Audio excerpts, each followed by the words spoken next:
what would you say McMahon did to your world? You'll just start from the beginning? Yeah. Okay, in 1992, I owed the IRS 230 grand. I was in Tokyo. I couldn't sleep. I was drinking myself to death. I called him. I said, "Can I have 230 grand?" He said, "Yeah." I paid the IRS. 1992, right? My divorce, and there's been some other things, but I mean, he's never left my side. I mean, he and Wow. and it really came to surface how close we are when I was sick. Vince McMahon FaceTimed me and talked to me and called Wendy every day. This is a guy that needed me. Like he needs a whole. Does that make sense? Wow. I didn't bring him anything except a lot of talent, and I was easy to get along with. But I didn't come to it all. I was 40 years old. What if I'd gone when I was 30, right? But that would change the course of history. When I was getting divorced in 2005, he lent me $800,000 in increments over a 3-year period to pay the lawyer, pay my ex-wife, to live. He said, I said I wouldn't lend my own son this damn money. Mm. And then he called me and said, "If you want to go upside down, I won't hold it against you." But I paid him back every time. Are you kidding me? So I'll pat myself on the back for that. But it was rough, because phantom income, you still got to pay taxes on it. That makes sense? Of course. So 800 is like 1.5. But to have this guy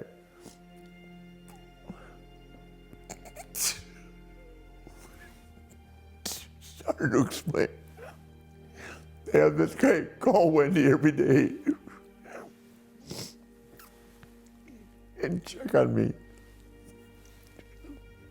And the first time I saw him, he had tears in his eyes too. What's up with that? I wish him Merry Christmas. He said, "Hell, you're not even supposed to be here this Christmas." I've asked him over the years. He knew I had self-confidence problems. And that's why Hunter and I right now are best friends. Every time he used to pull me aside and say, "You can do this." I mean, here I am wrestling in my 50s against a guy that's 24 years old. And I could still do it physically, but here I had lost it, my self-confidence. You physically can do this, mentally, you're gonna fucking do it. Excuse me, I know you can't use that word. That's all right. And that's why, Hunter's my best friend. You could tell when he talks about you, like you could see it in the eyes. Yeah. He loves you. And this is the guy that, he has got so much on his plate, he's being taught to be the next guy. He runs NXT. Mm-hmm. He's an ambassador. He and Stephanie travel around the world. I've seen their schedules, representing the company. I mean, they don't just sit in a chair and push buttons and delegate authority. They are him. Vince, the hardest thing I would have to say I've seen over the years is him delegating authority. But that's who he is, and it's worked out for him. Does that make sense? Mm-hmm. Very few people does he trust, but when he does, he'll ride it out with you. I didn't mean it gets so emotional, but I think about it, I go, why? Why would he give a shit about me?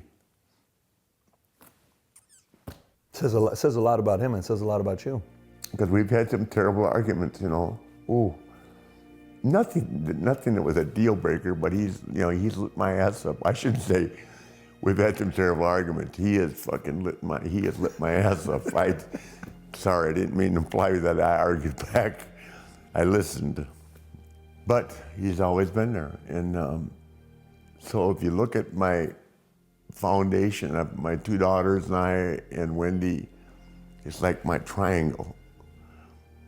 Wendy being the point, and my 2 daughters being just, and then to be able to fall back on the company that I've been with. I was never their biggest star. I mean, I was never Austin or Hulk or The Rock or Hunter or Sean, you know, because I just came in it, you know, I mean, I was in my 50s the last time I came back, right? But they made me a part of it and gave me an opportunity. And, you know, Hunter and Vince and Stephanie too. I mean, Stephanie's very close. I'm sure they also know that you have a very loyal, devout following. People love you. When we see you in your element, it's like Michael on a basketball court. Like, you are in your element. You are where you belong. Oh no, they recognize that. I mean, it's like last year when they immortalized me and gave me that huge statue. This is when you don't think that they realize what you've done. That this guy he's not really a sports fanatic like I am. Hunter's not. Hunter's not. I mean, do they watch the Super Bowl and stuff like that? But he was like doing a resume on stuff I've done with sporting teams and with the rap industry. And then I said, God, he does know what I do. He doesn't just text me every day, man, way to go, like with Offset and that. But if I sit down with him, he's there.